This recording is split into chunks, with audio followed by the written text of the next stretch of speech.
ইউনূস নিজে খুনি, তার সমন্বয়করা খুনি। আমি যে কথাগুলি বলি রাখো, তোমার রেকর্ড করে রাখো, তোমার প্রতারক, আমার আপত্তি নেই। ডিজাইন করে সে মানুষ হত্যা করে, মানুষের লাশের উপর পা দিয়ে সংবিধান লঙ্ঘন করে অবৈধভাবে তারা ক্ষমতা আসছে। মানে এদের অত্যাচারে সারা দেশ জর্জরিত। এদের কৃষক, শ্রমিক, কত শ্রমিক বেকার হয়ে গেছে। শ্রমিক আন্দোলন করছে, সাথে সাথে গুলি করে দুজনকে মেরে ফেললো গার্মেন্টস শ্রমিক। তোমার চাকরির বয়স নিয়ে আন্দোলন করে যমুনার সামনে যাওয়ার সাথে গুলি করলে একজন মারা গেল, তাদেরকে পিঠে তাদেরকে উঠাই দিল। ওই 7ই জুলাই থেকে এই ছাত্ররা যখন আন্দোলন করে 14 জুলাই পর্যন্ত, অগ্নিসংখ্যা এগুলি না হওয়া পর্যন্ত কারো গায়ে একটা টোকাও পড়েনি। ইচ্ছা মতো সব আসছে বসছে, আমরা তো কিচ্ছু করতে দেয়নি। পুলিশের কাছে কোনো মেটাল বুলেট ছিল না, পুলিশের কাছে কোনো মেটাল বুলেট ছিল না। নির্দেশ দিয়েছে কোনো গুলি করবে না। পুলিশ ইচ্ছা মতো আন্দোলন করছে। আমরা তো শুরু থেকে তো অনেক কিছু করা যেত, আমরা তো করিনি কিছু। কারণ আমি বলছিলাম যেটা তো কোটা তো ছিলই না। 11 জুলাই থেকে তো কোটা স্থগিত হয়ে গেছে, কোটা তো আমি বাতিল করে দিয়েছি, আর কোটা আমরা নিয়ে গেছি। যেখানে কোটাই নাই, তা আন্দোলনটা কিসের জন্য ছিল? তারপরে আমাদের মন্ত্রীরা বসলো, তাদের সাথে সব দাবি মানা হলো। দাবি মানার পরে আবার এক দফা, তারপরে সেক্ষেত্রে খুন করো, এই তো আকাঙ্ক্ষা ছিল আমাকে হত্যা করা। আপনাকে হত্যা করা মানে বাংলাদেশকে হত্যা করা, ওরা তো হত্যা মামলা। আবার হত্যা মামলা দিয়ে আবার এখন বলে গণহত্যার বিচার। গণহত্যা বিচার আমার না, গণহত্যার বিচার হবে ইউনূসের।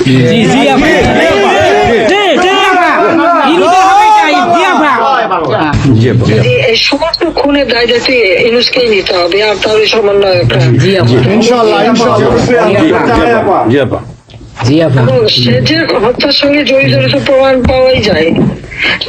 সে যত জঙ্গিদেরকে ছেড়ে দিল, হলি আর্টিজানের মতো ঘটনা ঘটলো, তাকে 21 আগস্ট গ্রেনেড হামলায় আসামি তাকে এবং অন্য যত জঙ্গি ছিল সবাইকে সে মুক্তি দিয়ে দিয়েছে।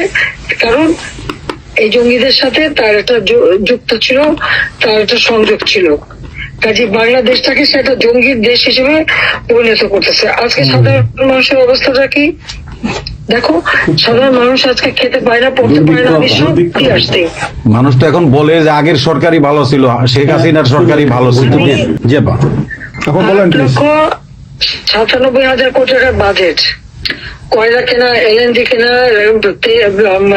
ডিজেল পেট্রোল কেনা, খাবার সবকিছু ব্যবস্থা করা, সারের জন্য সার কেনার সব ব্যবস্থা করে আসছে। যে এলএনজি আমার সময় যখন বাজারে 10 টাকা, আমরা সেটা 9.93 দামে কিনলাম। সেই 9 টাকা 9 পয়েন্টের যেটা কিনা সে 14 তোমার 5 একটা, আর 14.65 এই দামে কিনলো। ডাবল দামে সে কিনতে গেল কিসের জন্য? এখন তো বাজারের দাম আরো কমছে। শেয়ার মার্কেটের টাকা উধাও, ব্যাংকে টাকা নাই, ব্যাংকের টাকা উধাও, গেল কোথায়? আমেরিকা। 20 লক্ষ মেট্রিক টন খাদ্য আমি রেখে আসছি। 1 কোটি পরিবারের জন্য টিসিবির কার্ড দিছি, মাত্র 30 টাকা কেজিতে তারা চাল কিনতে পারবে এবং ডাল, তেল, গম কিনতে পারবে। সেই ব্যবস্থা করে আসতে হবে সস্তায়। 43 লক্ষ মানুষকে বাদ দিছে সেখান থেকে। কেন দিল? আওয়ামী লীগের সরকার করছে, বাদ দিতে আওয়ামী লীগের। তার মানে তুমি আরেকটা চেষ্টা করো, 43 লক্ষ আওয়ামী লীগ পেল, তখন তো 1 কোটি ছিল, বাকি তো অন্য দলের। আওয়ামী লীগ তো দল দেখে নাই, আওয়ামী লীগ দেখছে যারাই আবেদন করছে তাদেরই দিয়েছে, সে যে দল মত নির্বিশেষে সবার জন্য। আওয়ামী লীগ মানুষের জন্য করে, এটা আওয়ামী লীগ সরকার করছে এর জন্য।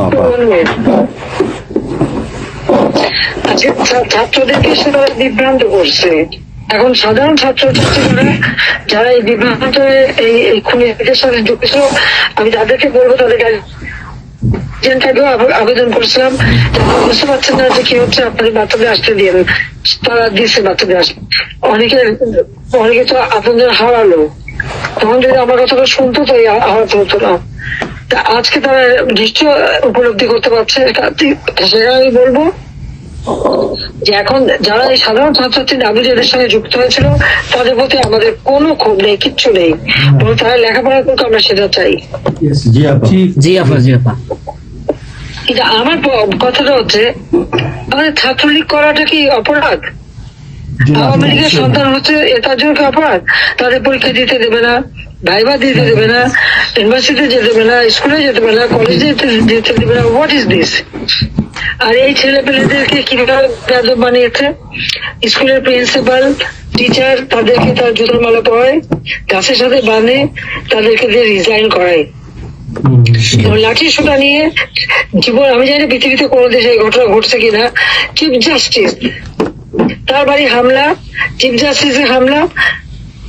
যাদের আত্মসম্মান বোধ আছে তারা থাকে না, উনি সাথে সাথে রিজাইন করে দিছে। কতজন মানে জজ তাদেরকে এজলাসে ঢুকতে দেবে না, তাদের রিজাইন করার জন্য চাপ দিছে। রিজাইন করে না থেকে তাদেরকে কোনো কোর্ট দিতে না, তাদেরকে বাতিল করে দিয়েছে। ইলেকশন কমিশনকে বাতিল, আমাদের মানবাধিকার কমিশনকে বাতিল, আমাদের পাবলিক সার্ভিস কমিশন বাতিল। চাকরি দিতে পারছে না, চাকরি দিতে পারছে না। পাবলিক সার্ভিস কমিশন অচল করে দিয়েছে। এই ছেলেপেলেরা যাবে কোথায়? আজকে তারা কাজ করার সুযোগ নেই। একের পর এক ইন্ডাস্ট্রি বন্ধ, আগুন দিয়ে পুড়িয়ে দিয়েছে ইন্ডাস্ট্রি অথবা বন্ধ করে দিচ্ছে। ব্যবসায়ীরা টাকা আনতে পারেন না, যারা খাবার আমদানি করতে তাদের বিদেশে যেতে দিচ্ছে তাদেরকে হ্যারাস করা হচ্ছে। ইনশাআল্লাহ হইবে একদিন, ইনশাআল্লাহ হবে, তার ইনশাল্লাহ। আপা 152 জন সমন্বয়কের মধ্যে ওর বিচার আমি করব। একজনকেও কিন্তু গুলি করা হয় নাই বা কেউ গুলিবিদ্ধ হয় নাই, গুলিবিদ্ধ হয়েছে সাধারণ জনতা। তার মানে ওরা মারছে এগুলোকে। ইন্ডেমনিটি দিয়েছিল 15 আগস্ট হত্যাকারীদের। পুলিশ আমি বলছিলাম বিচার করবো, আমি বিচার করি নাই, করছি ইনশাল্লাহ। ইনশাআল্লাহ ইনশাল্লাহ, ইনশাল্লাহ। দেশে বিচার হবে ইনশাআল্লাহ আপা, অবশ্যই। যুদ্ধ অপরাধীদের বিচার জাতির বিচার শুরু করেছিলেন, জিয়াউর রহমান এসে সে বিচার বন্ধ করে দেয়। এই যুদ্ধ অপরাধীদের উপদেষ্টা বানায়, মন্ত্রী বানায়, প্রধানমন্ত্রী বানায়। খালেদা জিয়া তাদেরকে মন্ত্রী বানায়, জি জি এরশাদ তাদেরকে এমপি বানায়, আবার বানায় কি বলে রাজনীতি করার সুযোগ দেয়, রাষ্ট্রদূত করছে, রাষ্ট্রপতি পদে প্রার্থী করে। খালেদা জিয়া ভোট চুরি করে এই খুনিদেরকে পার্লামেন্টে বসায় রচিত্রে। আমি বলছি আমি বিচার করবো, আমি বিচার করতে পারছি। আল্লাহ আমাকে সেই সুযোগ। ইনশাল্লাহ। জয় বাংলা, জয় বঙ্গবন্ধু।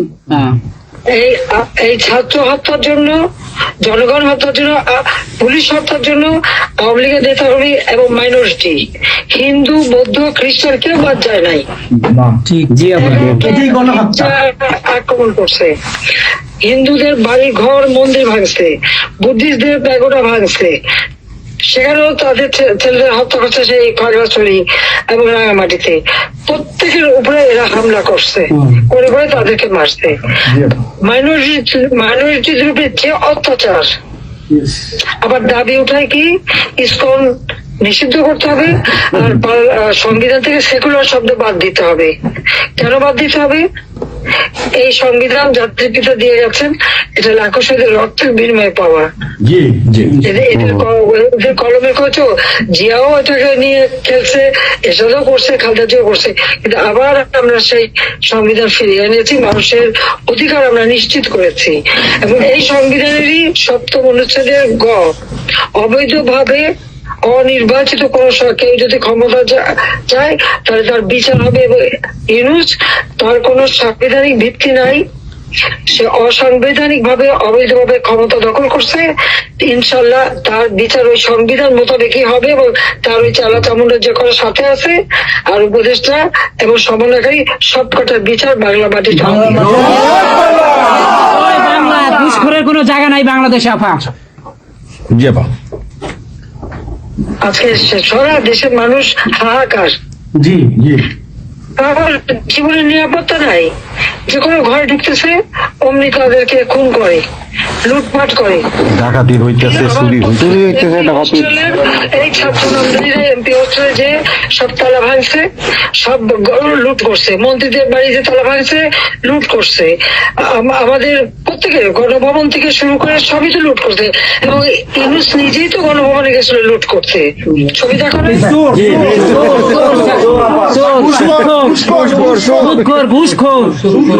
আপা আপনি গোপালগঞ্জে চলে আসেন, কোনো সমস্যা নাই, আমরা আছি আপনার সাথে। সবাই যাবো ইউরোপ আমেরিকা থেকে, সবাই আমরা যাবো। আমরা গোপালগঞ্জে কথা শুনি, কথা শুনি। বাংলাদেশে ইনশাআল্লাহ। স্বেচ্ছায় কারাবরণ করবো দরকার হয়। জি আপা, হ্যাঁ জি আপা বলেন প্লিজ। ওই আগুন দিয়ে পোড়ানোর পরে যেটুকু অবশিষ্ট ছিল সেটা লুট করতে গেছিল। কাজে ওরা তো চোর, জি বড় চোর, বড় চোর, সুদখোর। ঠক। জি আপা। আপা, আবার বিচার করবে আমাদের। আপা আচ্ছা আমি ওর বিচার করবে জনতা। Yes, yes, yes, আপা। জনতা তো করবেই, আমরা নিজেরা করবো আপা, ফাঁসি চাই না, নিজের হাতে আমরা করবো। দৃষ্টান্তমূলক ফাঁসি চাই, যেটা জনগণ দেখবে ওই ফাঁসি চাই। যার যার বাড়ি ঘর পড়াইছে করছে, আপা দেশের থেকে সব গরিব মানুষ এখন গ্রামে যাচ্ছে, খাবার পাচ্ছে না, কিচ্ছু পাচ্ছে না, খুব কষ্টে আছে সাধারণ পাবলিক, খুবই খারাপ আপা। সারা বাংলাদেশ, আমরা দোয়া করি আপনি তাড়াতাড়ি আসেন। বৃহত্তর নোয়াখালীর অবস্থা অনেক খারাপ আপা। সারা বাংলাদেশের অবস্থা খারাপ। বানায় রাখছে ওরা আপা, সারা বাংলাদেশটাকে একটা বদ্ধ ভূমি বানায় রাখছে, যেখানে সেখানে হত্যা, মানে এমন কোন লোক নাই যারা এখন শান্তিতে আছে। সবাই কেমনে একটা বলে না? কথাই বলে কেমনে যে বলে না? আগেই ভালো ছিল, আগে সরকারি ভালো ছিল। আমরা ভুল করেছি আপা, এই কথা সবাই বলে। সবাই জি আপা। অনুতপ্ত আপা। আপনি বলেন এখন। জি আপা প্লিজ, প্লিজ বলেন আপা। প্লিজ। প্রত্যেকটা জায়গায় তো এইভাবে। এবং এখন আবার সে ওই একটা পদক্ষেপ নিচ্ছে, এদিকে প্রায় 80 জন প্লাস আরো 35 জন, সেই সাথে 300 লোক, তারা জেলা, উপজেলা, ইউনিয়নে সার্ভে করতে পাঠাচ্ছে। সবাইকে বলে দাও ওই সার্ভে করতে কারা যায়, কাদের নাম লিখছে, Yes, সেগুলো of course, আমরা করবো। Definitely you get it. Yeah. আমরা চাই আপা আপনি সুস্থ থাকেন, আপনি সুস্থ থাকলে বাংলাদেশ সুস্থ থাকবে, বাংলাদেশ ভালো থাকবে। আপনাকে আবার আমরা ফিরিয়ে এনে বাংলাদেশকে আবার এগিয়ে নিয়ে যাওয়ার জন্য জয়ের মালা পরাবো আবার। আবার জয়ের মালা পরাবো। জয় বাংলা, জয় বঙ্গবন্ধু। জি আপা প্লিজ। আমরা তোমাদের যে দেশে আছো সেই দেশে স্যার ডেনমার্ক আমেরিকা সবাই এখানে আছি আপা, ডেনমার্ক আমেরিকা সবাই আছে। আপা আপনি এখন আমাদের কিছু নির্দেশনা দেন, নির্দেশনা। আমরা প্রবাসী থেকে কি করতে পারি, এবং বাংলাদেশে আমাদের যে ফ্যামিলি আছে, আত্মীয় স্বজন আছে, আমাদের যে বিভিন্ন দলের নেতৃবৃন্দরা আছে, আমরা কিন্তু অর্থনৈতিক থেকে বিভিন্ন ভাবে সহযোগিতা করতেছি, যার যেভাবে পারি আমরা। প্রবাসীরা করতেছে আপা। বাকিটা আপা আপনি নির্দেশনা দেন, আপনার নির্দেশনার মতো আমরা কাজ করবো বাংলাদেশে এবং প্রবাসে। তোমাদের যেটা করতে হবে, একটা হচ্ছে তোমরা যে দেশে আছো সেই দেশের আইন কানুন মেনে জি। ওখানকার যারা নির্বাচিত প্রতিনিধি বা সরকার বা যে বিভিন্ন মানবাধিকার সংস্থা, তারপরে 165 জন সাংবাদিকের জি চাকরি নাই, জি তাদের অ্যাক্রেডিটেশন কার্ড বাতিল করে দিছে। 106 জন সাংবাদিকের বিরুদ্ধে হত্যা মামলা দিছে এবং আমাদের কতজনকে গ্রেপ্তার করে জেলে ঢুকাইছে, মানবিক জীবন যাপন করছে। জি। সাংস্কৃতিক কাজ করতে পারে না, ব্যান্ড শোনা, ব্যান্ড কোনো অনুষ্ঠান করতে পারে না, পাকিস্তান থেকে ব্যান্ড শো এনে করায়, অথচ আমাদের দেশে ব্যান্ড শো যারা তারা এখন কাজ পায় না। এরা আবার এদের সাথেই ছিল, তারাও লাল রং লাগাইছিল, এখন আর তাদের পাত্তা নাই, কাজ পায় না। তো সংস্কৃতি কর্মকাণ্ড বন্ধ, সমস্ত সামাজিক নিরাপত্তার যত গরিব মানুষ আমরা বয়স্ক ভাতা, বিধবা ভাতা, মুক্তিযোদ্ধা ভাতা যা যা দিয়েছিলাম সেগুলি সব বন্ধ করে দিয়ে সেটা রেখে গেছে। এমনকি মানে সারা দেশটাকে একটা লুটের রাজত্ব, খুনের রাজত্ব সৃষ্টি করছে। এই বিষয়টাই যে মানবাধিকার লঙ্ঘন, সাংবাদিকদের উপরে নির্যাতন, সাংবাদিকদের অত্যাচার করা, মহিলা সাংবাদিকদের যেভাবে অপমান করছে, এই বিষয়গুলি জনমত তোমাদের তৈরি করতে হবে আন্তর্জাতিক পর্যায়ে। ইউনুসের যে বিভৎস চেহারাটা, ওইটাই আজকে মানুষের কাছে স্পষ্ট হয়ে গেছে। একটা রাষ্ট্র চালাতে সে টোটালি ব্যর্থ। এই জিনিসগুলি কি আপা আপা আমি একটা বলি, ইনু সাহেব রাখছে 4টা টোকাই রাখছে সাথে, 4টা টোকাই রাখছে। আর আপনি চিন্তা করেন না বাংলাদেশে গৃহযুদ্ধ হবে তখন আপনাকে দেখবে। এটা তোমাদের একটু করতে হবে। ইউতে, ইউরোপিয়ান ইউনিয়নে, যেখানে তোমার ওখানকার পার্লামেন্টে যেখানে আসো, সব জায়গায় এই জনমত তৈরি করতে হবে। সন্ত্রাসের রাষ্ট্রে পরিণত করছে বা মানুষ খুন করছে, আজকে খুন করছে। আজকে তুমি জানো আমাদের মহাজ হোসেন ভাইয়ের বাড়িতে আগুন, খুন এইগুলি সে করে বেড়াচ্ছে এবং সমস্ত এই ইচ্ছা মতো। কাজে তোমরা এই বিষয়গুলি তোলো, আর আত্মীয় স্বজন, বন্ধু বান্ধব, পরিচিত যারা আছে খুবই কষ্ট আছে, যাদেরকে সাহায্য করো। মামলা দিয়ে আমাদের নেতা কর্মীদের চরম হয়রানি করে যাচ্ছে। তাদেরকে সহযোগিতা করা, এই যে আইনজীবী ঠিক করা, এবং আন্তর্জাতিক ভাবে কিভাবে মানে এদেরকে সব জন্ম এবং সরকার যে অপকর্মগুলি করছে সেগুলি তুলে ধরা, এই কাজগুলি তোমাদের আপা একটা জিনিস একটু সন্দেহ লাগতেছে আপা। তাদের সাথে তোমরা থাকবা, কাজ করবা, আর দেশের ভিতরে মানুষকে যে এই সরকারকে না তাহলে দেশের মানুষের মুক্তি দেয় করবে।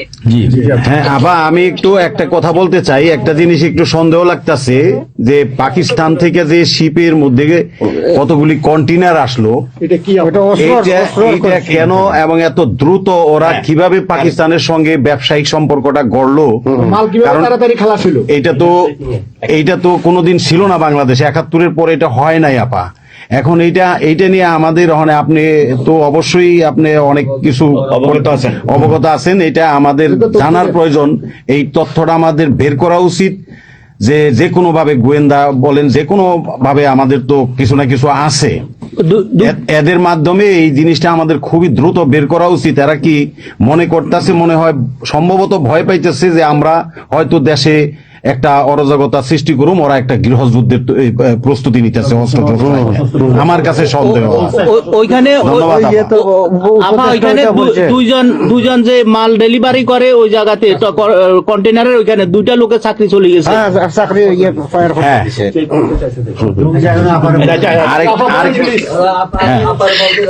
দেখতে চাইছে, স্ক্যান করতে চাইছে, দেয় নাই।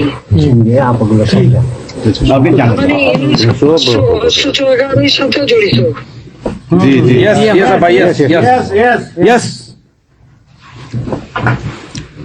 আপা এই দেশটাকে তো ওরা আবার সেই পাকিস্তানের পর্যায়ে নিয়ে গেছে, আমাদের এই দেশটাকে আবার উদ্ধার করতে হবে ইনশাল্লাহ। এই জন্য আমাদের যা করতে হবে প্রবাসী এবং দেশে, আপা আমরা যারা বাহিরে আছি আপা, আমরা প্রয়োজনে দেশে গিয়ে আবার ওই মুক্তিযুদ্ধ আমরা দেখি নাই 71-এ, আমরা নতুন মুক্তিযুদ্ধে আমরা অংশ নিব আপা ইনশাআল্লাহ। হবে এই দেশকে উদ্ধার করতেই হবে আপা আমাদের। একটা শুনি জি আপা বলেন। আচ্ছা আপা আমরা শেষ করবেন। আমরা ডেনমার্ক আওয়ামী লীগের পক্ষ থেকে এই জায়গায় আমরা যারা আছি, আমাদের বয়োজ্যেষ্ঠ নেতৃবৃন্দ আছে। হ্যাঁ, ডেনমার্ক আওয়ামী লীগের বয়োজ্যেষ্ঠ নেতৃবৃন্দ আমরা এখানে উপস্থিত আছি। আমরা আজকে প্রতিবাদ সভা ডেনমার্ক আওয়ামী লীগের এই ইউনুস সরকারের যে এই যে অগণতান্ত্রিক কাজ, এই সন্ত্রাস ইউনুসের যে অগণতান্ত্রিক কাজ, তার বিরুদ্ধে আমরা মাফিয়ার বিরুদ্ধে আজকে প্রতিবাদ সভা হচ্ছে। সেই জায়গাতে আমাদের ডেনমার্ক আওয়ামী লীগের উপস্থিত আছে বাবু সুভাষ ঘোষ, আমাদের আপনি জেনে থাকবেন সবারই নামই, লিঙ্কন মোল্লা, খোকন মজুমদার, আমাদের নঈম বাবু, আমাদের সামি দাস, আমাদের অবশ্যই মোহাম্মদ শহীদ, আমাদের মাহবুর রহমান, এখানে লিমন, তারপরে আমাদের সাব্বির, তারপরে উপস্থিত আছেন আমাদের শামীম খালাসি, বোরানুদ্দিন, আমাদের মাসুদ চৌধুরী, সামি দাস, হিল্লোল বড়ুয়া, লিমন, অনেক নেতা কর্মী দাদা আপা, অনেক নেতা কর্মী উপস্থিত আছে। আমরা আপনার জন্য আজকে দোয়া করব, দুহাত তুলে আপনার দীর্ঘায়িত কামনা করছি। আগামীতে আপনাকে সুস্থ থাকতে হবে, আপনার মাধ্যমে বাংলাদেশকে আমরা ঘুরে দাঁড়াবে। যেমনি ভাবে আমরা 1981 সালে আপনি সেই বাংলাদেশের হাল ধরেছিলেন, বাংলাদেশের মানুষের গণতন্ত্র, বাংলাদেশের মানুষের মুখে হাসি ফোড়া নিয়ে আসছিলেন, আপনার মাধ্যমে আমরা ইনশাল্লাহ ওই দিনে আগামীতে ওই দিন ফিরে আনবো। জয় বাংলা, জয় বাংলা, জয় বঙ্গবন্ধু। শেখ হাসিনার সরকার বারবার দরকার, বারবার দরকার। শেখ হাসিনার সরকার, শেখ হাসিনার ভয় নাই, রাজপথ হারি নাই, রাজপথ হারি নাই। শেখ হাসিনার ভয় নাই, শেখ হাসিনার সরকার বারবার দরকার, শেখ হাসিনার সরকার বারবার দরকার। আপা আপনি আপনি দেখেন একটা ঠিক করে শুনুন। বলুন। জি আপা বলেন প্লিজ, বলেন প্লিজ। বলেন, আপনি তো বিজি এমনিও। জি হ্যাঁ আপা, আরেকটা জিনিস আমি জিজ্ঞেস করি আপনাকে, এত বড় একটা ঘটনা আপা আমাদের উপর ঘটে গেল, আপা আমার আমাদের গোয়েন্দারা কি করছে আপা?